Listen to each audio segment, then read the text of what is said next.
I called a family dinner to announce my will. My daughter-in-law smiled a little too much that evening. Then a waitress leaned close and gave me a note. "Do not drink." I went pale but calmly switched our glasses, and what happened next ended her plans forever. I'm glad to have you here.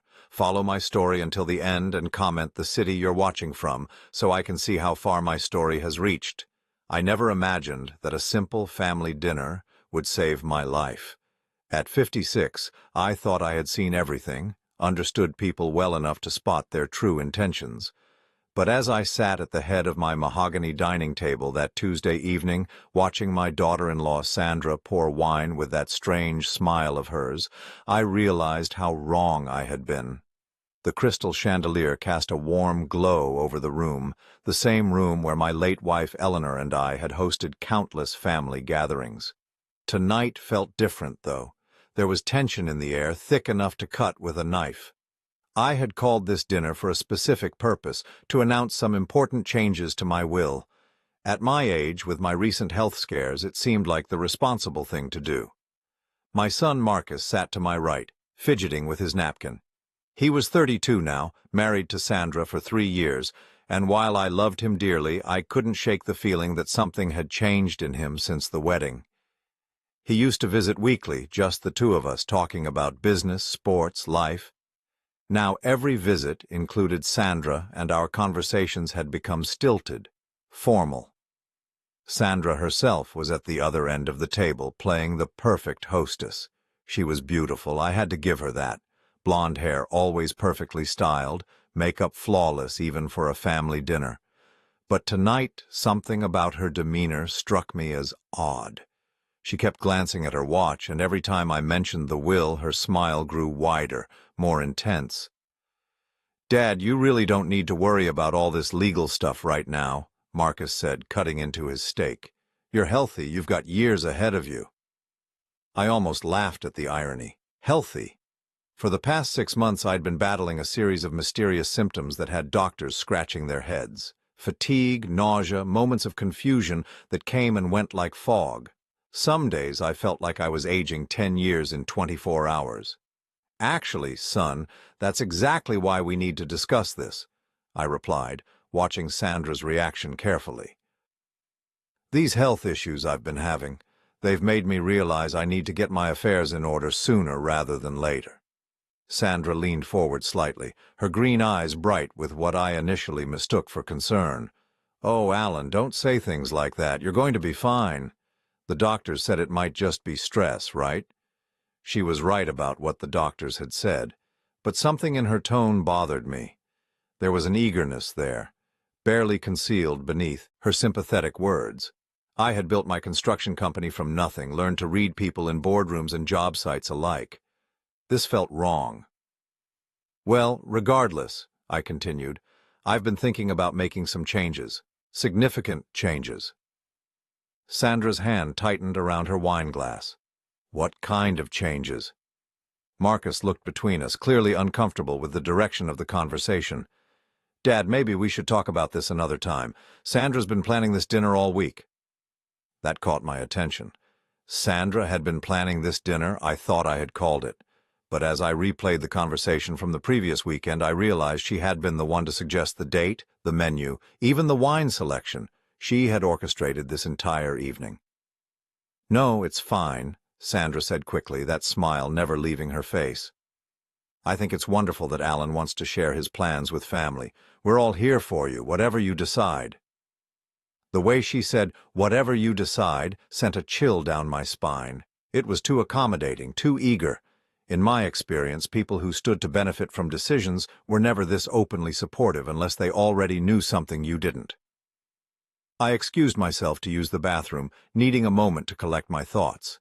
As I walked down the hallway lined with family photos, I caught a glimpse of Sandra and Marcus through the slightly open dining room door. She was leaning close to him, whispering something urgently. I couldn't make out the words, but Marcus looked uncomfortable, almost guilty. When I returned to the table, Sandra immediately stood up. "Let me refresh your wine, Alan. You've barely touched yours." She reached for my glass before I could respond, refilling it with deliberate care. As she poured, I noticed her hands were trembling slightly. Nerves, I told myself, but something deeper nagged at me. "Thank you, dear," I said, raising the glass but not drinking. "You know, Sandra, you've been so attentive these past few months during my health troubles. Bringing me soup when I felt sick, making sure I took my medications. I really appreciate everything you've done." Her smile faltered for just a moment. "Of course, Alan. Your family. I just want you to feel better." "Funny thing, though," I continued, watching her carefully. "I seem to feel worse after some of your visits. The doctors can't figure out why my symptoms come and go so unpredictably." Marcus looked confused. "Dad, what are you trying to say?" "Nothing specific, son. Just making conversation." But I wasn't making conversation. I was testing waters, and Sandra's reaction told me everything I needed to know. Her face had gone pale beneath her makeup, and she was gripping the wine bottle so tightly her knuckles were white. The rest of dinner passed in uncomfortable small talk. Sandra kept encouraging me to eat more, drink more, always with that bright smile that no longer seemed genuine. When the main course was finished, she insisted on bringing out the dessert she had prepared specially for the occasion. As she disappeared into the kitchen, Marcus leaned over. "Dad, are you feeling okay? You seem tense tonight." "I'm fine, son. Just thinking about the future, about family." I paused, choosing my words carefully. "Tell me, how long has Sandra been so interested in my health? It seems like she knows more about my medical appointments than I do sometimes." Marcus shifted uncomfortably. "She cares about you, Dad. Is that such a bad thing?" Before I could answer, Sandra returned with a chocolate cake that looked professionally made. "I hope you like it, Alan. I know chocolate is your favorite." She cut generous slices for everyone, but I noticed she served mine first, adding extra whipped cream without being asked. As she handed me the plate, our eyes met, and for just a second, I saw something there that made my blood run cold. It wasn't love or concern or even simple greed. It was calculation. I took a small bite of the cake, complimented her baking, and watched as both Sandra and Marcus relaxed slightly. But I couldn't shake the feeling that I was missing something crucial, something that would explain the growing sense of dread that had been building all evening. As the night wound down and they prepared to leave, Sandra hugged me goodbye, holding on just a moment longer than necessary. "Take care of yourself, Alan," she whispered in my ear. "I'd hate for anything to happen to you." The words were meant to sound caring, but as I closed the door behind them and stood alone in my suddenly too quiet house, I couldn't help but wonder if Sandra's concern for my well-being wasn't quite what it seemed. Something was very wrong, and tomorrow I was going to start finding out exactly what. The next few days passed in a blur of doubt and paranoia. I found myself analyzing every interaction I'd had with Sandra over the past months, looking for clues I might have missed. The more I thought about it, the more convinced I became that something was seriously wrong. I decided to take a different approach. Instead of confronting my suspicions head-on, I would observe, gather information, and most importantly, be more careful about what I ate and drank around Sandra. The thought that someone in my own family might be causing my mysterious illness was almost too terrible to contemplate, but I couldn't ignore the evidence anymore. On Friday evening, I called Marcus and suggested we all meet for dinner at Romano's, a family-owned Italian restaurant downtown that Eleanor and I used to frequent. I chose a public place deliberately. If my suspicions were correct, Sandra might be less likely to try anything with witnesses around. "Dad, you don't have to take us out," Marcus protested over the phone. "Sandra was planning to cook this weekend." "I insist," I said firmly. "My treat. Besides, I want to continue our conversation from Tuesday about the will changes. There are some details I'd like to discuss in a more relaxed setting." There was a pause, then Sandra's voice in the background asking what the call was about. I heard Marcus explain, and then Sandra's bright voice saying, "That sounds wonderful. I love Romano's." The enthusiasm in her voice made my stomach turn. Was she excited about another opportunity to— what exactly? Poison me? The thought seemed absurd even as it formed in my mind, but I couldn't shake it. Saturday evening arrived, and I made sure to get to Romano's early. I wanted to choose our table, somewhere with good visibility and near the kitchen where the staff would be frequently passing by. Old habits from my construction days: always survey the site before the important meetings. Marcus and Sandra arrived 20 minutes later. Sandra looked stunning as usual, wearing a black dress that probably cost more than most people's monthly salary. She hugged me warmly, and I found myself tensing at her touch. "You look tired, Alan," she said, studying my face with what appeared to be genuine concern. "Have you been sleeping well?"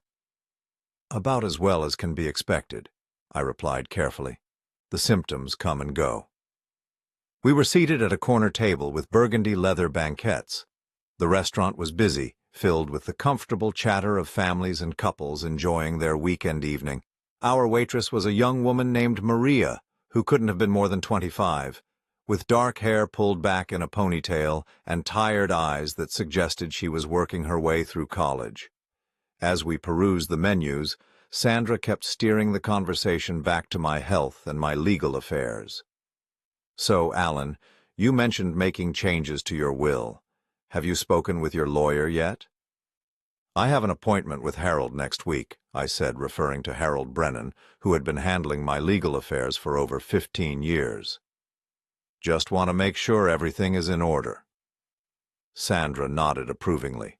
"That's very responsible of you. Estate planning is so important, especially when someone's health is unpredictable." The way she said unpredictable bothered me. It was too casual, too knowing. When Maria came to take our drink orders, Sandra was quick to speak up. "Alan, you should try their house wine. It's supposed to be excellent." "Actually, I think I'll stick with water tonight," I said. "The medications I'm taking don't mix well with alcohol." Sandra's smile tightened almost imperceptibly. "Of course. You have to be careful." Marcus ordered a beer. Sandra chose a glass of the house red wine, and I asked for sparkling water with lemon. When Maria returned with our drinks, I noticed she seemed nervous, glancing frequently at our table even when she was serving other customers. During dinner, Sandra continued to be overly attentive, insisting I try her appetizer, offering to share her entree, constantly asking if I needed anything. Her behavior was starting to feel suffocating rather than caring. "You know what?" I said suddenly. "I think I will have a glass of wine after all, just a small one." Sandra's face lit up. "Wonderful." "Maria," she called to our waitress, "could we get another glass of the house red for my father-in-law?" Maria nodded and headed toward the bar. I watched Sandra's reactions carefully, noting how she seemed more relaxed now that I had agreed to the alcohol. When Maria returned with my wine, she set it down with slightly shaking hands. "Thank you," I said, lifting the glass. But as I brought it toward my lips, something extraordinary happened. Maria, who was clearing away our appetizer plates, leaned close to me and whispered so quietly I almost missed it. "Excuse me, sir." Then even more quietly, "Check your pocket." I froze, the wine glass halfway to my mouth. Maria had slipped something into my jacket pocket so smoothly I barely felt it. She continued clearing the table as if nothing had happened, but I caught her eye for just a moment. She gave me the smallest, almost imperceptible nod. My hand trembled slightly as I set the wine glass back down without drinking. "Actually, I think I should stick with water after all. This medication really doesn't mix well with alcohol." Sandra's expression flickered with what might have been disappointment. "Are you sure? Just a sip won't hurt." "Better safe than sorry," I said, pushing the glass away from me. The rest of dinner passed in a haze. I made conversation, laughed at appropriate times, but my mind was racing. What had Maria put in my pocket? Why had she done it, and why did I have the sudden, overwhelming instinct to trust this complete stranger over my own daughter-in-law? When we finished eating, I excused myself to use the restroom. In the privacy of the bathroom stall, I reached into my jacket pocket and found a small piece of paper folded several times. With trembling fingers, I unfolded it. The message was written in hurried handwriting. "Do not drink anything she gives you. Meet me behind the restaurant in 10 minutes. Come alone." I stared at the note, my heart pounding so hard I was sure everyone in the restaurant could hear it. This confirmed my worst fears. Someone else had noticed something wrong with Sandra's behavior toward me. But who was this waitress, and how did she know? I flushed the toilet for appearances and returned to the table where Sandra and Marcus were discussing vacation plans for the upcoming summer. "Dad, you should come with us to the Hamptons," Marcus was saying. "The sea air might be good for your health." "We'll see," I said, my mind elsewhere. "I should probably get going soon. I'm feeling a bit tired." Sandra reached over and patted my hand. "Of course, Alan. You need your rest. But please, finish your wine first. You barely touched it." She was pushing the wine again. The note was right. I should not drink anything she gave me. "I really can't," I said firmly. "But thank you for a lovely evening." We paid the bill and said our goodbyes in the parking lot. I hugged Marcus genuinely, but when Sandra embraced me, I found myself wondering if this woman was trying to kill me. After they drove away, I waited 5 minutes, then walked around to the back of the restaurant. Maria was there, smoking a cigarette with shaking hands. When she saw me, she immediately stubbed it out. "Mr. Holloway," she said, "I wasn't sure you'd come." "How do you know my name?" I asked. She looked around nervously, as if making sure we were alone. "Because I know who she is," she said quietly. "Your daughter-in-law. I know what she's been doing to you." My blood turned to ice. "What do you mean?" Maria took a deep breath. "My name is Maria Santos. Sandra is my cousin." The world seemed to tilt on its axis. I gripped the brick wall behind me for support. "Your cousin? She doesn't know I work here. We haven't spoken in years. But I recognized her the moment she walked in with you tonight." Maria's voice was barely above a whisper. "Mr. Holloway, you're in terrible danger." I felt like I was drowning. "Tell me everything you know." Maria glanced around again, then looked directly into my eyes. "Sandra isn't who she says she is. Her real name is Sandra Vega, and she's done this before. The man she was married to before your son, he died suddenly. Natural causes, they said. But the family suspected—" She trailed off, unable to finish the sentence. "Suspected what?" I demanded. "Suspected she poisoned him, but they could never prove it. He was older, had some health issues. It looked like a heart attack brought on by stress and age." My knees felt weak. "Why are you telling me this?" Tears started forming in Maria's eyes. "Because I can't let her do it again. I've been watching her tonight, seeing how she acts around you. It's the same pattern. She gets close to older men with money, makes them dependent on her, then—" She wiped her eyes with the back of her hand. "I couldn't live with myself if I stayed silent." "Do you have any proof?" I asked. Maria shook her head. "Nothing that would hold up in court. But I know Sandra. I grew up with her. She's always been calculating, always looking for the easy way to get what she wants.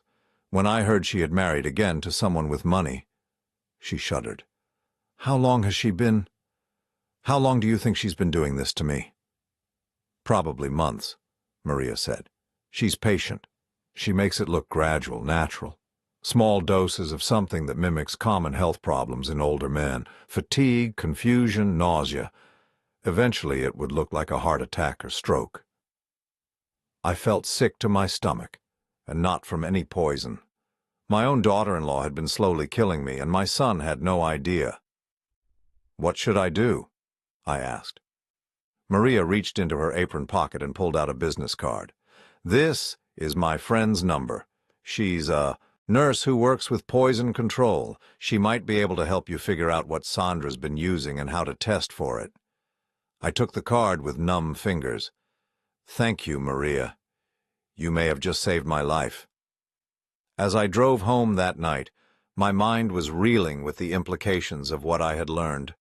Sandra had married my son not for love, but as part of an elaborate plan to inherit my money. She had been slowly poisoning me for months, waiting for me to die so she could claim whatever inheritance came her way. But now I knew the truth. And if Sandra thought she was going to get away with murder, she was about to learn that this old construction worker was tougher than she had bargained for. The question was, What was I going to do about it? The next morning I sat in my kitchen staring at the business card Maria had given me. Nurse Jennifer Walsh, Poison Control Specialist. My hands were still shaking as I dialed her number. This was real. I was actually calling someone to find out if my daughter-in-law had been poisoning me. Jennifer answered on the third ring, her voice professional but warm. After I explained the situation, she agreed to meet me that afternoon at her office. Bring any medications you've been taking, any supplements, anything Sandra might have had access to, she instructed. I spent the morning gathering everything I could think of. The vitamins Sandra had bought for me last month, claiming they would help with my energy levels. The herbal tea she'd been bringing me when I felt nauseous, even the bottle of antacids she'd insisted I keep by my bedside. Jennifer's office was in a medical building downtown. She was a woman in her 40s with kind eyes and graying hair pulled back in a practical bun. She listened to my story without judgment, taking notes as I described my symptoms and the timeline of Sandra's increased presence in my life. The symptoms you're describing could be consistent with several different substances, she said, examining the bottles I'd brought.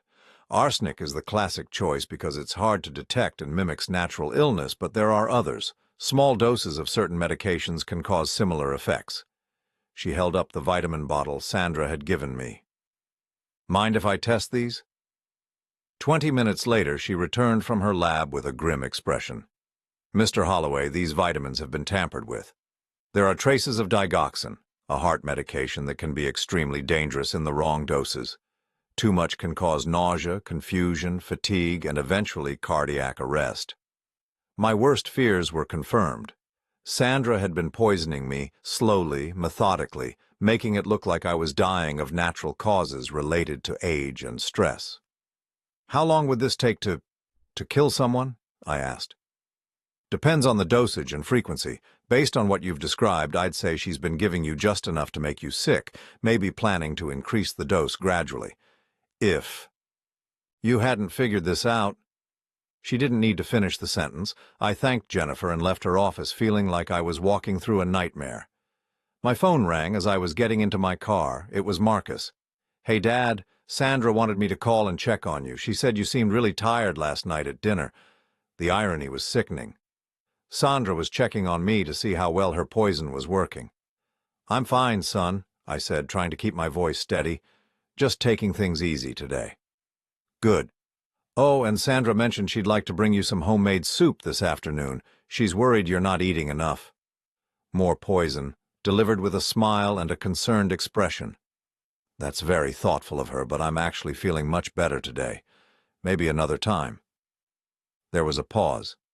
Dad, Sandra's really trying, you know. I think she genuinely cares about you. If only he knew how much she cared about inheriting my money. That evening I called Harold Brennan, my lawyer, and scheduled an emergency meeting for Monday morning. I needed to change my will immediately, but I also needed to be strategic about it. If Sandra suspected I knew what she was doing, she might accelerate her timeline or try something more direct. I spent the weekend doing research. I called Maria and asked her to meet me again. This time she brought a friend, Detective Ray Collins, someone she'd known since high school who now worked for the police department. Maria told me about your situation, Detective Collins said as we sat in a coffee shop across town. Unfortunately, poisoning cases are incredibly difficult to prove unless we catch the person in the act or find the poison in their possession. So Sandra could just get away with this? Not necessarily, but we need evidence. Has she been in your house recently? Has she had access to your food or medications? I thought about it. She brings me meals sometimes. She knows where I keep my medications. She even has a spare key to my house. Marcus gave it to her in case of emergencies. Detective Collins exchanged a look with Maria. That's good. If she's keeping poison at your house, we might be able to find it. But we'd need a search warrant, and for that we need probable cause. What if I could get her to confess? I asked. That would work, but it's dangerous if she realizes you know. She might try something more direct, I finished. I understand. That night I couldn't sleep. I kept thinking about my son, about how devastated he would be when he learned the truth about his wife. Marcus had been so happy when he married Sandra. He thought he'd found his soulmate, someone who would love and support him the way Eleanor had loved and supported me. Instead, he'd married a predator who saw him as nothing more than a means to an end. Monday morning arrived, and I met with Harold to change my will. Instead of my original plan to leave everything to Marcus, I created a new version that left the bulk of my estate to various charities, with only a small inheritance for Marcus and nothing at all for Sandra. This is quite a change from what we discussed last year, Harold noted. May I ask what prompted this decision? Family circumstances have changed, I said simply. I want to make sure my money goes to people who truly need it. Harold nodded and promised to have the new will ready for signing by the end of the week. That afternoon, Sandra called me directly for the first time in months. "Alan, I hope you don't mind me calling," she said, her voice sweet as honey. "I just wanted to check on you. Marcus said you declined my offer to bring soup yesterday." "I was feeling better," I said carefully, "but thank you for thinking of me." "Of course. You know, I've been thinking. You seem to have good days and bad days with your health. Maybe we should set up a regular schedule where I come by to check on you, make sure you're taking your medications, eating properly." The predator was circling closer. "That's very kind of you, Sandra, but I don't want to be a burden." "Oh, you're never a burden. Family takes care of family. Besides, with all these changes you're making to your will, I want to make sure you're thinking clearly and not being influenced by, well, by people who might not have your best interests at heart." A chill ran down my spine. How did she know about the will changes? I hadn't told Marcus yet. "What do you mean?" I asked. "Oh, just that sometimes when people aren't feeling well, they can make rash decisions. Promise me you'll talk to Marcus and me before making any major changes to your estate plans." She was fishing for information, trying to find out what I was planning.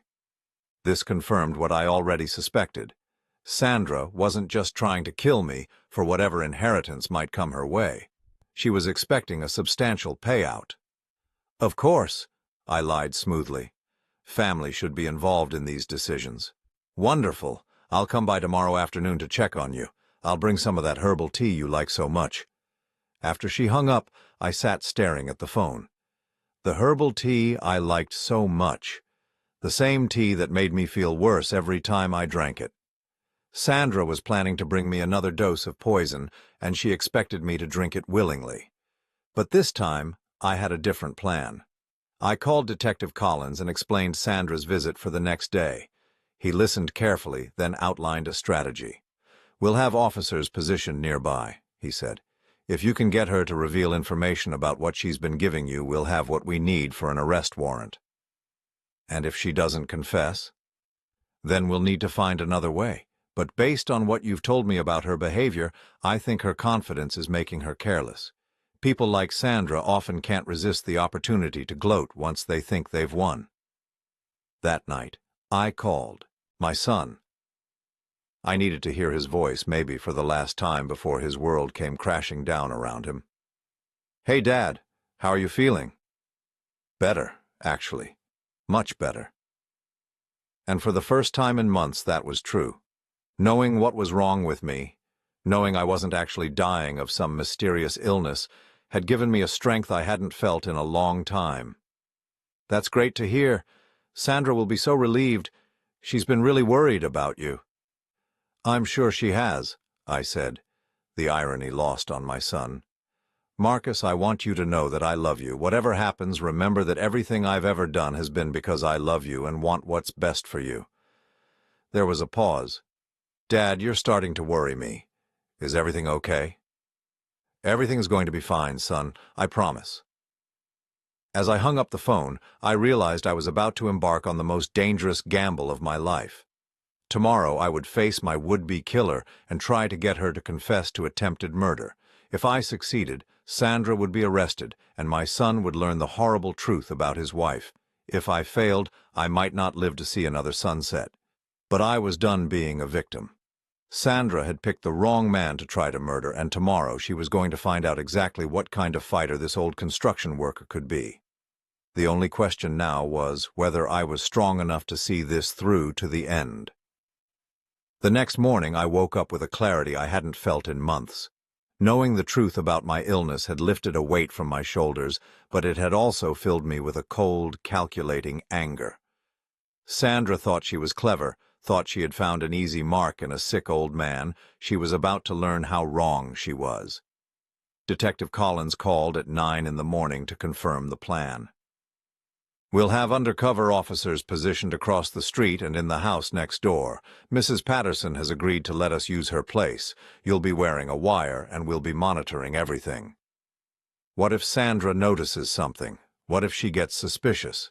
"We've done this before, Mr. Holloway. The equipment is virtually undetectable. Just act natural. Let her do most of the talking and try to steer the conversation toward your health and the medications she's been giving you." An hour later, a technician arrived to fit me with the recording device. It was smaller than I'd expected, barely noticeable once it was properly positioned. They also gave me a panic button disguised as a pen that I could click if things went wrong. "Remember," Detective Collins said as they finished the setup, "we need her to admit to giving you substances that weren't prescribed by your doctor. If she confesses to adding anything to your food or medications, we'll have enough for an arrest." Sandra arrived at exactly 2 o'clock, punctual as always. She was carrying a shopping bag and wearing that bright smile that I now recognized as completely artificial. "Alan, you look so much better today," she said, kissing my cheek as she came inside. "I brought some groceries and that special tea I mentioned." "You're too kind, Sandra. You really don't need to go to all this trouble."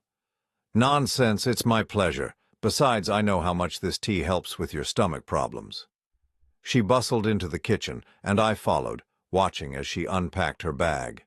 Along with the herbal tea, she had brought some crackers, soup, and a bottle of what looked like some kind of health tonic. "What's that?" I asked, pointing to the dark bottle. "Oh, this is wonderful." Sandra's eyes lit up. "It's a natural energy supplement. I've been researching remedies for fatigue, and this came highly recommended. All natural ingredients, completely safe." "I'll bet," I thought grimly. "That's very thoughtful of you." Sandra began preparing the tea, humming softly to herself. She seemed completely at ease, confident in her routine. As the water boiled, she chatted about Marcus, about his work, about plans they were making for the future. "You know, Alan, Marcus and I have been talking about maybe starting a family soon," she said casually. "Of course, we want to make sure we're financially stable first. It's so expensive to raise children these days." "I'm sure you'll figure it out," I said, wondering if she was planning to use my inheritance to fund her family plans. "Well, we're hoping we won't have to worry about money too much longer," she said with a meaningful look. "Marcus will inherit your construction company eventually, and of course there's your life insurance and savings."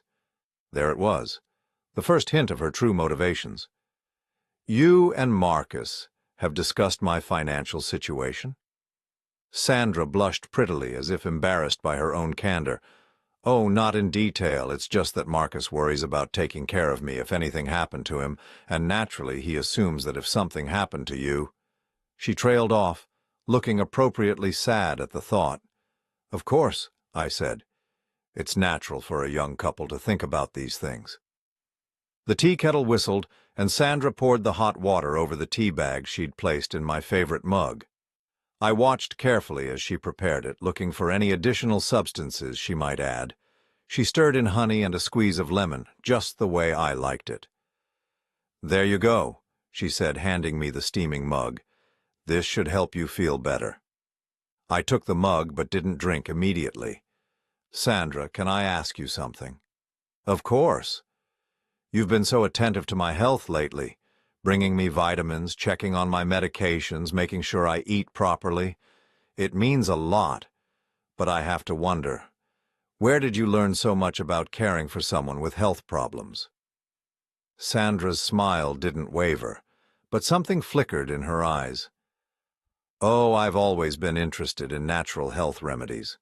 My grandmother was very knowledgeable about herbs and traditional medicines."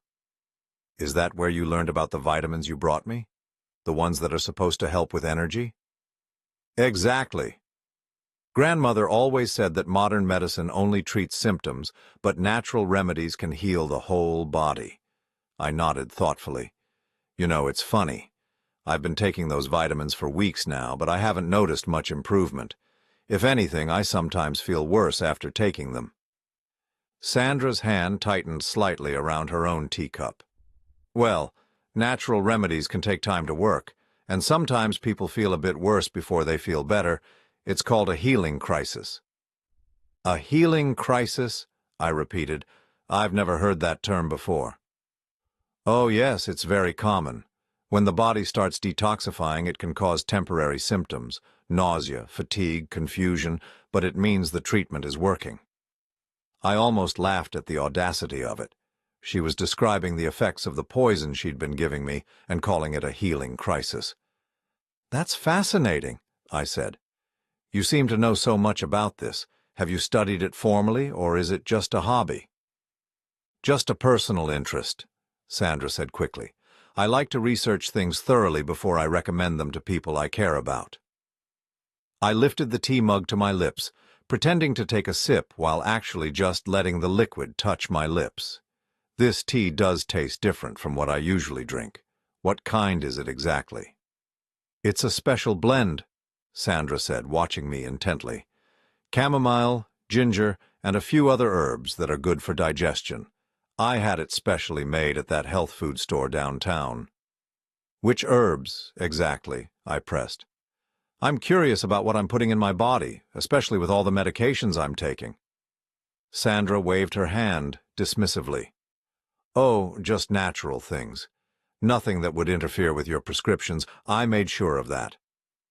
But her casual dismissal only made me more suspicious. If she had really researched interactions with my medications, she would know exactly what herbs were in the tea. Sandra, I said carefully, I have to ask you something, and I hope you won't take it the wrong way. Of course, Alan. What is it? Have you ever added anything to the vitamins or tea you bring me? Anything beyond what's on the label? The question hung in the air between us. Sandra's smile faltered for just a moment, and I saw something cold flash in her eyes before the pleasant mask slipped back into place. What a strange question, she laughed, but the sound was forced. Why would I do something like that? I don't know, I said, still holding the untouched tea. It's just that my symptoms seem to get worse after I take the things you bring me, and I wondered if maybe you were adding some kind of supplement or remedy that might not be agreeing with me. Sandra stood up abruptly, moving to the sink to rinse her empty teacup. With her back to me, she said, Alan, I think you're being a bit paranoid. Maybe that's one of your symptoms. Confusion, suspicion, it's common in people with your condition. My condition? She turned back to face me, and for a moment the mask slipped completely. The sweet, caring expression was gone, replaced by something calculating and cold. Men your age with your health problems, she said slowly. It's natural for the mind to start playing tricks, making you suspicious of people who are trying to help you. There was a threat buried in those words, a subtle suggestion that my mental state was deteriorating. If I died now, Sandra could claim I had been paranoid and confused in my final days, casting doubt on anything I might have said about her. Is that your professional opinion? I asked quietly. Sandra's eyes narrowed slightly. I'm just saying that maybe you should be more grateful for the people who care about you instead of questioning their motives. And what if someone's motives weren't as pure as they seemed? I pushed. What if someone was pretending to care while actually making me sick? The silence stretched between us, heavy with unspoken accusations. Sandra stared at me for a long moment, and I could almost see her calculating, trying to figure out how much I knew. Finally, she smiled again, but this time it was different, sharper, more predatory. That would be terrible, wouldn't it? She said softly. If someone was betraying your trust like that, but who would do such a thing? And more importantly, who would believe such a wild accusation? The threat was clear now. She was telling me that even if I figured out what she was doing, No one would believe me. "I suppose you're right," I said, setting down the still full tea mug. "It does sound pretty far-fetched." Sandra relaxed slightly, thinking she had reasserted control over the situation. "Exactly. Now why don't you drink your tea before it gets cold? You know how much better you feel after you have it."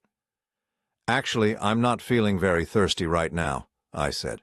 "Maybe I'll save it for later." Sandra's jaw tightened almost imperceptibly. "Alan, the tea is most effective when it's hot. Cold herbal tea doesn't have the same therapeutic properties." "I'm sure it'll be fine," I insisted. We stared at each other for a moment, engaged in a battle of wills. Sandra wanted me to drink the tea, and I was refusing. The tension in the room was thick enough to cut with a knife. Finally, Sandra forced another smile. "Well, I suppose I should get going. Marcus will be home soon, and I need to start dinner." "Of course," I said, walking her to the door. "Thank you for the visit, and for the tea." "Don't forget to drink it," she said, gripping my arm just a little too tightly. "I went to a lot of trouble to make sure it was exactly what you need." As I closed the door behind her, I realized that Sandra had just as good as confessed. She had prepared something specifically for me, something she was insistent I consume, something that would give me exactly what she thought I needed. What Sandra thought I needed was to die. The question now was whether I had gotten enough on tape to convince Detective Collins to make an arrest, or whether I would need to take this dangerous game even further. Within an hour of Sandra leaving, Detective Collins and his team were at my house reviewing the recording. They gathered around a small device in my living room, listening intently to every word that had been exchanged between Sandra and me. "This is good," Detective Collins said, pausing the playback. "Her insistence that you drink the tea, her knowledge of symptoms, and especially that comment about going to a lot of trouble to make sure it was exactly what you needed. But a defense attorney could argue she was just being caring." My heart sank. "So it's not enough?" "It's circumstantial. We need something more concrete. Either we catch her with the poison itself, or we need a clearer confession." Officer Martinez, a woman in her 30s who specialized in cases involving domestic poisoning, spoke up. "Mr. Holloway, has Sandra ever mentioned anything about her past? Previous relationships, family members who died, anything that might give us a pattern?" I thought about what Maria had told me. According to her cousin, Sandra was married before. Her first husband died suddenly, natural causes, supposedly, but the family suspected poisoning. Detective Collins and Officer Martinez exchanged glances. "Do you know the husband's name, when and where he died?" "I can ask Maria for more details." "Do that," Collins said. "If we can establish a pattern of suspicious deaths around Sandra, it strengthens our case significantly." That evening, I met Maria at a small diner across town. She looked nervous, constantly glancing around as if she expected Sandra to appear at any moment. "His name was Robert Vega," she told me quietly. "He died 3 years ago in Phoenix. Sandra inherited his house and about $200,000 in life insurance." "What were the circumstances?" "Heart attack, supposedly. But Robert was only 45 and in good health. His brother Miguel never believed it was natural. He said Robert had been complaining about feeling sick for weeks before he died. Nausea, fatigue, confusion. Sound familiar?" It sounded exactly like what I had been experiencing. "Did Miguel ever go to the police?" "He tried, but there was no evidence. The coroner ruled it a heart attack, and Sandra had already moved away by the time Miguel started asking questions." "Do you think Miguel would talk to the police here?" Maria nodded. "I think he'd be relieved to know someone was finally investigating Sandra. He's felt guilty for years about not being able to prove what she did to his brother." I gave Maria Detective Collins' contact information and asked her to arrange for Miguel to call him. If we could establish that Sandra had done this before, it would make our case much stronger. The next day brought an unexpected development. Marcus called me, sounding worried. "Dad, Sandra's been acting strange since her visit yesterday. She keeps asking if you seemed sick or confused when she saw you. Did something happen? I chose my words carefully. We had a nice visit. Why? What's bothering her? She's convinced that you're getting worse, that your mind is starting to go. She wants me to talk to you about maybe getting some help. You know, someone to check on you regularly. Make sure you're taking your medications properly. The pieces clicked into place. Sandra was setting up the narrative for my mental decline, preparing Marcus to believe that I was becoming senile and paranoid. If I started making accusations against her, she could dismiss them as the confused ramblings of a sick old man. I feel fine, son, I said firmly. Actually, I've been feeling better lately than I have in months. That's what worries her, Marcus said. She thinks you might be having good days and bad days, and that the bad days are getting worse. She's really concerned about you, Dad. I appreciate her concern, I said, bile rising in my throat. But I think I'm the best judge of how I'm feeling. After I hung up, I realized that Sandra was accelerating her timeline. She was worried that I was becoming suspicious, and she was laying the groundwork to discredit anything I might say about her. This meant she would probably try to finish what she started soon.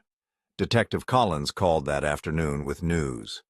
We spoke with Miguel Vega. He's flying in tomorrow to give a statement. Apparently, he's been collecting information about Sandra for 3 years, hoping someday he'd get the chance to see justice for his brother. What kind of information? Medical records showing Robert's symptoms, insurance documents, even some financial records that suggest Sandra had been researching Robert's assets before they married. Plus, he has photos of Sandra cleaning out Robert's medicine cabinet right after the funeral, supposedly to prevent accidents with his prescription drugs. This was exactly what we needed. A pattern of behavior, documentation, and a witness who had been suspicious from the beginning. There's more, Collins continued.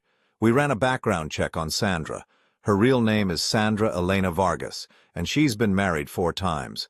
2 of those husbands died under suspicious circumstances, both leaving her substantial inheritances. My blood ran cold. Sandra wasn't just a murderer. She was a serial killer who specialized in targeting older men with money. How did she meet Marcus? I asked. That's interesting. She took a job at the coffee shop near his office about 6 months before they started dating. According to the manager, she asked specifically about the schedule of customers who came in regularly. She was hunting, Mr. Holloway. She targeted your son deliberately. The thought of this predator stalking my son, studying his habits, planning her approach, made me sick with rage. Marcus thought he had fallen in love naturally, but their entire relationship had been orchestrated by Sandra from the beginning. What's our next move? I asked. We're going to set up a sting operation. Based on her pattern and what Miguel told us about Robert's final days, we think Sandra is going to try to finish this soon. She's worried you're getting suspicious and she can't afford to wait much longer. Collins outlined the plan. I would call Sandra and tell her I was feeling much worse, that I was having severe symptoms and was scared. I would ask her to come over and bring some of her medicine to help me feel better. The idea is to get her to bring a large enough dose to cause serious harm or death, Collins explained. If she thinks you're desperate and willing to take whatever she gives you, she might get careless and bring something obviously dangerous. And if she does? We'll arrest her the moment she hands it to you. With Miguel's testimony about Robert, the pattern of suspicious deaths, and evidence of her attempting to poison you, we'll have a solid case. That evening I called Sandra. I made my voice weak and shaky, playing up the symptoms she expected to hear. Sandra, I'm sorry to bother you, but I'm feeling terrible, I said. Worse than I've felt in months. I'm scared something's really wrong. Oh, Alan. Sandra's voice was full of fake concern. What's happening? What are your symptoms? Nausea, dizziness, chest pains. I tried to call my doctor, but it's after hours. I don't know what to do. There was a pause, and I could almost hear Sandra calculating. Have you been taking the vitamins I brought you? Yes, but they don't seem to be helping. If anything, I feel worse after taking them. That's because your body is fighting the healing process, Sandra said smoothly. You need something stronger. I have a special tonic that might help. It's more concentrated than the vitamins. Could you bring it over? I'm really scared, Sandra. I feel like I might be having a heart attack or something. Of course. I'll be right there. In the meantime, try to stay calm. Don't call anyone else. We don't want to panic Marcus unnecessarily. If you're feeling better after you take the tonic, there's no need to worry him. She was making sure I would be alone and that no one else would know about her visit. Perfect.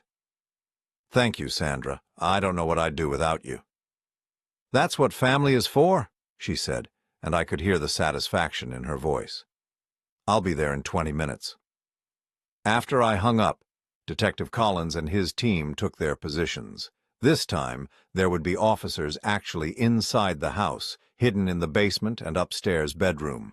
If Sandra brought something dangerous, they would be close enough to intervene immediately.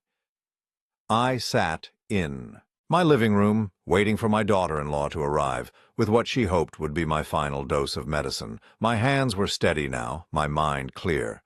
After months of feeling weak and confused, I finally understood what was happening to me. Sandra had picked the wrong victim. She thought she was dealing with a sick, helpless old man who would be easy to manipulate and control. Instead, she was about to face a fighter who had built a construction empire from nothing and wasn't about to let some gold-digging murderer destroy his family. 23 minutes later, Sandra knocked on my door. When I opened it, she was carrying a small leather bag and wearing an expression of exaggerated concern. "Oh, Alan, you look terrible," she said, rushing inside. "I'm so glad you called me." "I've been feeling worse since you left yesterday," I said weakly. "Whatever's wrong with me, it's getting bad fast." Sandra opened her bag and pulled out a small, dark bottle with no label. "This is very concentrated," she said, unscrewing the cap. "It might taste bitter, but you need to drink all of it. It's the only thing that's going to help you now." I stared at the bottle, knowing that whatever was inside was meant to kill me. Sandra was standing in my living room, holding my death in her hands and smiling while she did it. "Are you sure this is safe?" I asked, taking the bottle from her.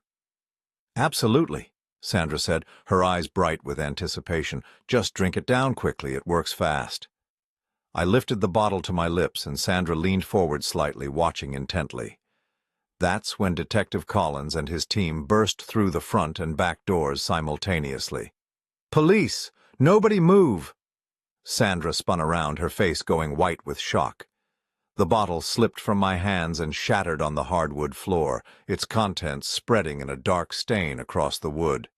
"Sandra Vargas, you're under arrest for attempted murder," Detective Collins said, pulling out his handcuffs. Sandra's mouth opened and closed like a fish out of water. "This is a mistake. I was trying to help him. Ask Alan. Tell them I was helping you." But as the handcuffs clicked shut around her wrists, Sandra's expression changed. The mask of concern and caring fell away completely, replaced by pure, cold hatred. "You think you've won?" she hissed at me. "But Marcus will never forgive you for this. You've destroyed his marriage, his happiness. He'll hate you for the rest of your life." "Maybe," I said quietly, "but at least he'll have a rest of his life." As they led Sandra away, I knew the hardest part was still to come. I had to tell my son that the woman he loved was a serial killer who had been planning to murder his father. But for the first time in months, I felt like I could breathe freely. The poison was out of my system, and the poisoner was in custody. I was alive, and I intended to stay that way. The phone call to Marcus was the hardest conversation I'd ever had to have. I waited until the next morning after Sandra had been formally charged and the story had been confirmed by multiple sources. I needed to be absolutely certain of my facts before I destroyed my son's world. "Dad?" Marcus answered on the first ring, his voice tight with worry. "I heard Sandra didn't come home last night. Do you know where she is?" "Son, I need you to come over. We need to talk, and it needs to be in person." "Is it about Sandra? Did something happen to her?" "Just come over, Marcus, please." An hour later, Marcus sat across from me in my living room, the same room where Sandra had tried to give me what she intended to be my final dose of poison. He looked haggard, like he hadn't slept all night. "Dad, what's going on? Where's Sandra?" I took a deep breath and told him everything. I started with the dinner at Romano's, Maria's warning, the discovery of what Sandra had been putting in my vitamins and tea. I told him about Sandra's real name, her history of dead husbands, and finally about her arrest the night before. Marcus listened in stunned silence, his face growing paler with each revelation. When I finished, he sat motionless for a long moment, staring at his hands. "You're telling me," he said slowly, "that my wife is a serial killer who was trying to murder you for your money." "I'm sorry, son. I know how much this hurts." Marcus stood up abruptly and began pacing. "This is insane. Sandra loves me. She loves you too. She's been taking care of you for months." "She was poisoning me for months," I corrected gently. "Everything she did was calculated to make me sick and eventually kill me." "But why? We weren't even supposed to inherit that much. You always said you were leaving most of your money to charity." I winced. "That's what I told everyone. But my actual will left everything to you. Sandra somehow found out about the real terms." Marcus stopped pacing and stared at me. "How much are we talking about?" "About $3 million plus the business and properties." Marcus sank back into his chair, the full weight of Sandra's betrayal hitting him. "She married me for $3 million. I'm sorry, son. I wish I could have protected you from this." The next few hours were devastating. Marcus alternated between denial, anger, and a grief so profound it broke my heart to watch. He had truly loved Sandra, and learning that their entire relationship had been a lie was destroying him. "How did I not see it?" he kept asking. "How could I live with someone for 3 years and not know who she really was?" "Because she's a professional," I said. "This is what she does. She studies her targets, learns exactly what they want to hear, and becomes that person. You fell in love with an illusion that she created specifically for you." Detective Collins stopped by that afternoon to update us on the case. The contents of the bottle Sandra had brought me the night before had tested positive for a concentrated mixture of digoxin and several other cardiac medications that would have caused immediate heart failure. "She brought enough to kill 3 people, Collins said grimly. "If you had drunk even half of that bottle, you would have been dead within minutes." Miguel Vega had also provided crucial testimony. He brought medical records showing that Robert had exhibited the exact same symptoms I had been experiencing, following the same timeline and progression.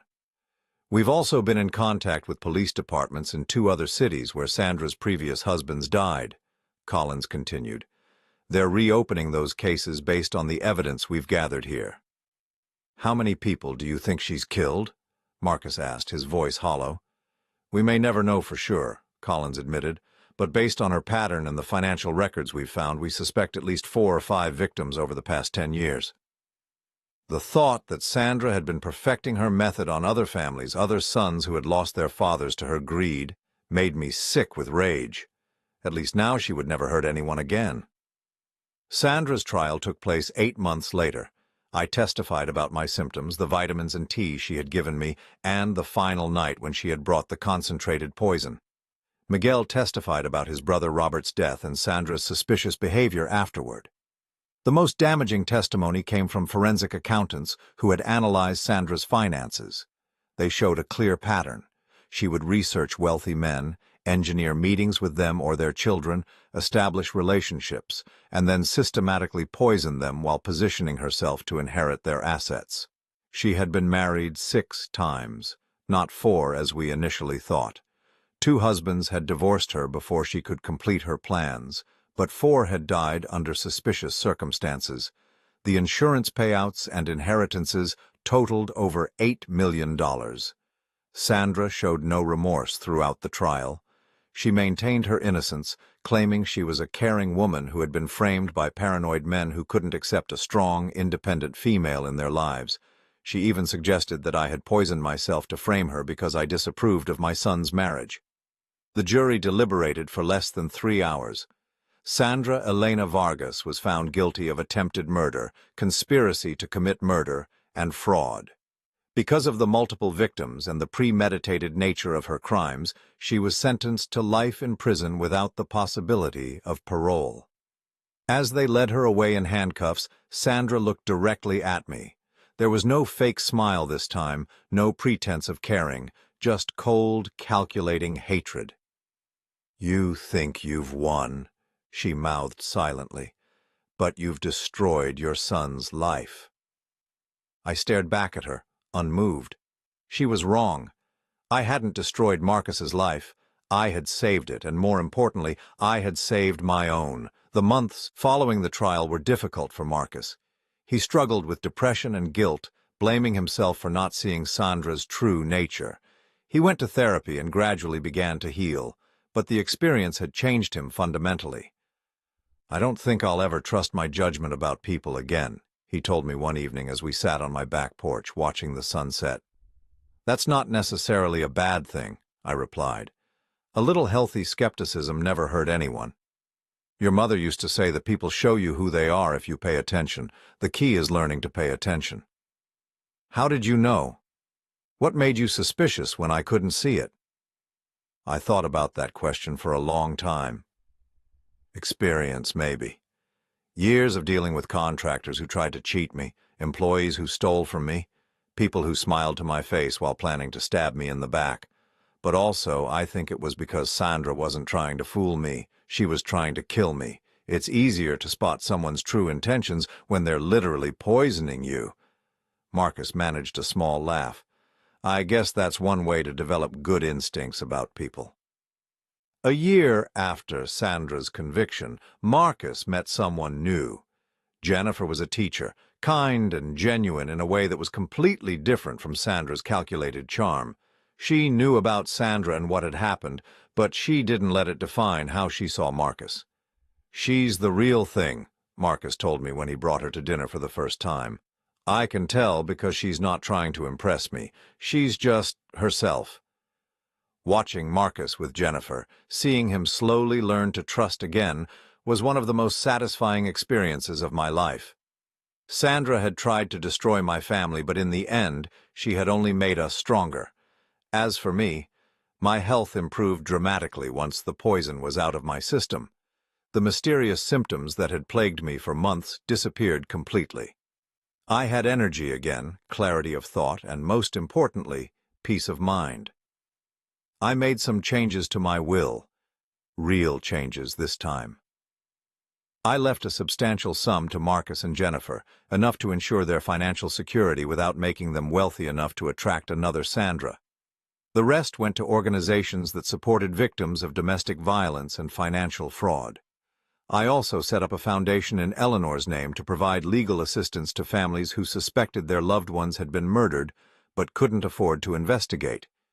If Miguel Vega had been able to hire a private investigator or get legal help when Robert died, Sandra might have been stopped before she got to me. 2 years after Sandra's conviction, I received a letter from a woman in Oregon whose husband had died under suspicious circumstances. She had read about Sandra's case in the news and wondered if there might be a connection. Her husband's symptoms sounded familiar, and his new wife had inherited everything. I forwarded the letter to Detective Collins, who had been promoted to lieutenant. Within 6 months, they had gathered enough evidence to charge the woman with murder. Sandra had taught them her methods, but she had also taught law enforcement how to recognize and investigate this type of crime. That case led to 3 more arrests in different states. Sandra's prosecution had opened the floodgates, giving other families the courage to come forward with their suspicions and the tools to seek justice. On a quiet Tuesday evening, almost exactly 3 years after Sandra first tried to poison me at that family dinner, I sat in my garden reading a letter from Marcus. He and Jennifer had gotten engaged, and they wanted to have the wedding at my house, in the same backyard where Eleanor and I had hosted so many happy gatherings. "I want to start our marriage in a place where love won and evil lost," Marcus had written. "I want Jennifer to see that our family knows how to fight for what matters." As I folded the letter and looked out over the garden Eleanor had planted 20 years ago, I felt a deep sense of satisfaction. Sandra had tried to take everything from me, my life, my son, my legacy. Instead, she had lost everything herself and given me something I hadn't expected. the absolute certainty that I was strong enough to protect the people I loved. The wedding was beautiful. Marcus and Jennifer exchanged vows under the old oak tree where Eleanor and I had once dreamed about watching our grandchildren play. There were no secrets between them, no hidden agendas, just two people who had chosen to build a life together based on truth and trust. During the reception, Detective Collins, now retired, pulled me aside. "You know," he said, "Sandra's conviction led to changes in how we investigate suspicious deaths. There's a whole new protocol now for cases involving older men who die suddenly after marrying younger women. They call it the Vargas Protocol." "Good," I said, watching Marcus dance with his new wife. "Maybe that will save some other family from going through what we went through." As the evening wound down and the last guests departed, I stood alone in my backyard, surrounded by the remnants of the celebration. Fairy lights twinkled in the darkness, and somewhere in the distance I could hear the sound of laughter as Marcus and Jennifer drove away to start their honeymoon. Sandra was in prison, where she would spend the rest of her life. My son was married to a woman who loved him for who he was, not what he might inherit. And I was alive, healthy, and surrounded by the family I had fought so hard to protect. Justice hadn't been swift and it hadn't been easy, but it had been thorough and it had been final. For the first time in years, I slept peacefully through the night, knowing that the people I loved were safe, and that sometimes, when good people refuse to give up, the right side really does win.